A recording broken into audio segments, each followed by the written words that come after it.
You see, back in my day, when we didn't have these fancy streaming services or anything like that, you had to wait to catch a movie on TV if you were lucky, and then you could watch a movie anytime you wanted to. They came in these like little plastic boxes that had these little miniature film reels in them. Of course, we have movies on discs and stuff like that, but the discs were the size of a large pizza, Domino's, and only like the rich and the super nerdy could afford them. If you were lucky enough to go get one, you had to walk about 15 miles across town in your bare feet.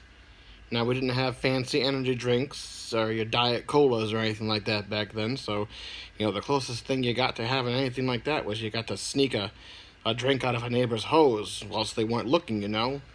And you were lucky if the Rottweilers didn't get you, because those Rottweilers. And then, not to mention, we were living by the Great Lake coastline. The Great Lakes coastline's over there, you're listening, right? Okay. And you got to deal with mayflies. Some of them as big as crows, big groups of them, thousands of them, millions of them, You look, around dusk, you think you see some smoke rising. No, it's a cloud of these mayflies,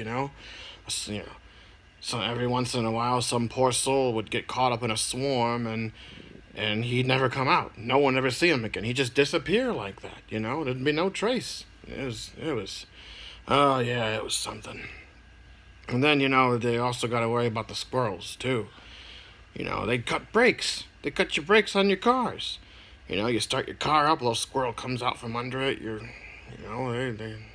don't think anything of it, and before you know it, your car's rolling down the street, and you can't use your brakes because the line's cut, and you go into an intersection when it's crazy, man. Those squirrels, I tell you.